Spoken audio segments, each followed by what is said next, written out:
What's up, guys? It's Adam Della here again with Truphae. Today I'm going to talk about nib sizes. Today we're going to be looking at rounded nib types, which I would say are kind of the most common nibs. Now, again, I could be wrong. I'm new to this. This is just what I heard. It made sense to me, so I'm saying it to you. All right? But hey, if I'm wrong, I will take a vow of silence as I study those nibs. Okay, so just let me know in the comments below. Anyways, we're gonna start with an extra fine nib. This one's from Twisby. You know, they have really just clean, consistent nibs that just, I mean, I've not had one let me down. I would take these into battle with me. They would probably, you know, end up leaking or something because of how rigorous battle can be. They are plastic, you know, but I'd still have it there with me. And there'd be that moment where the pen broke in my uniform and it, you know, looks like blood, and everyone would think, oh, Adam, he's writing too much and he got shot, and turns out it's just the pen, saved his life. So really good nib there. Next, we're gonna look at a pen from LAMY. This is the Truphae Custom Black Gold, new from LAMY, and it is a fine nib. So it is going to be a step up from the extra fine, as it is also a European standard. As you can see, not a huge difference, but what it's doing is there's less feedback and it's just a little smoother. So not the biggest difference in line, not the biggest difference in line width between the fine and the extra fine. It just does lay down a little more ink with the fine than the extra fine. And so it's a little smoother, a little less feedback, but obviously a little less precise. So I wanted to show you guys a vintage nib because they do have slightly different characteristics. Nibs used to have much more flex to them. And so this is another European standard fine nib. This one is from a brand called Parker, and it is the Vacuumatic Junior, and it was made in 1937. It's stacked celluloid with a 14 karat gold nib. It just has a little bit more flex to it. So as you can see, at first, I'm not pushing at all, and it's just a nice fine nib. But then, as you push, you really can start to make it look more like a medium, a European medium. It's just got this nice organic quality to it where you can get a little bit more character in your writing than what you get with kind of a more hard fixed nib. And next, we are going to be looking at my TWSBI Mini. This is a medium nib. So this is just the European standard medium nib. So as you can see, this pen is much juicier than the fine nibs, and it's a much more kind of standard nib size. It's much juicier. I really like TWSBI. I love seeing my ink just sitting in there. I think it's so pretty. I think that's a big appeal to me of the demonstrator. These are known as demonstrator pens because you can demonstrate the mechanisms inside. Yeah, this is the European standard medium. Now, I want to show you a Japanese medium. So I have a Sailor Pro Gear with a hard medium on it.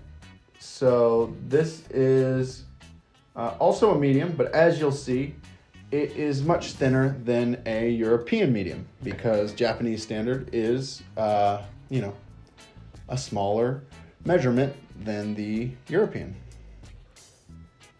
So as you can see, it's really just slightly bigger than a European fine. So as you can see, compared to the LAMY fine,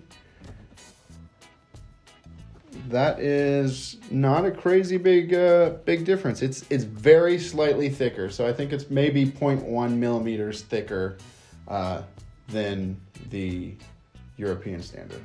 So that is and also this is a 21 karat nib. So you know, just because it's gold, it's still harder than any of the Twisby nibs I have, despite them all being stainless steel. And that's more to do with the way it's made and not what it's made with.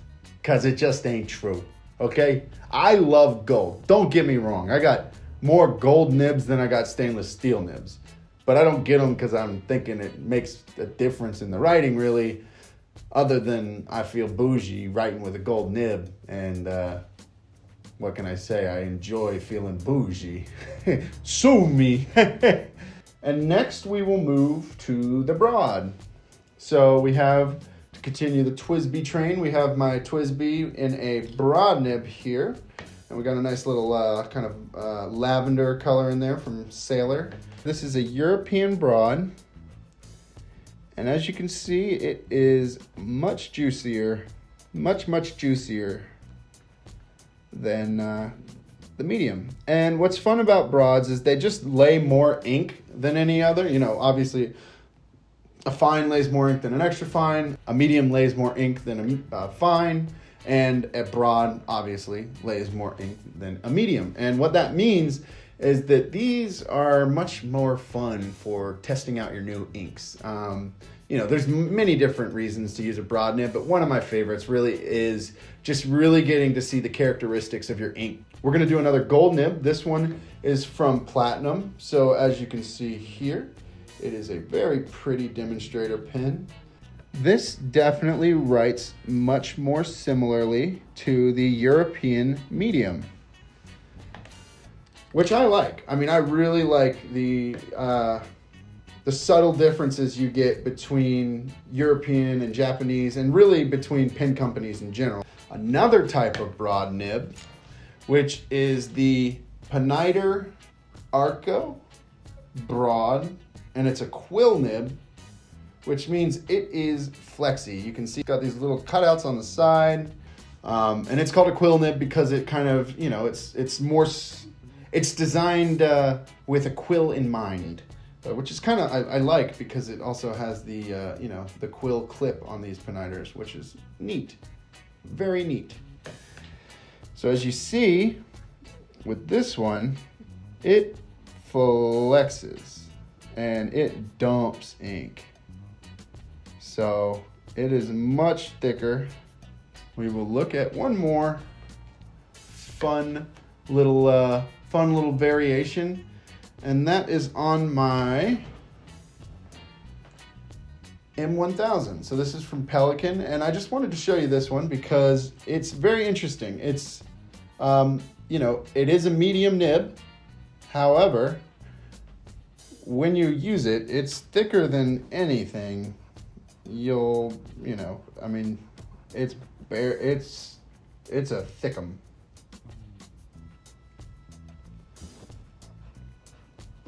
So as you can see, it's closer to an italics nib. Look at that, huh? And those are my nibs. I think really the best thing to do, I would say, start out with a medium. You know, that's gonna really kind of give you something juicy to really make you feel like you're using a fountain pen, while still making sure that you can get, you know, clean lettering, good size, not too messy, not too thick lines. And then you'll know, you know, do I want to go up or down from here? Personally, I also like the idea, you know, get a LAMY and then just get a bunch of different nibs for it, so that way you can try them all out without having to invest in a bunch of different pens. And then from there, just remember that if you like them a little thinner, maybe check out some Japanese nibs, and if you like them a little thicker, juicier, maybe check out some European nibs. Thanks for watching. This has been Adam Della with Truphae, and we'll see you next time. Thanks for watching. Don't forget to like and subscribe, and comment below on what you want to see me review next. Comment below on what you think I should make a video about next, and we'll see you next time. See you later. Penman out. A penman's salute to you. Good day. And as always, a penman's salute to you, penner.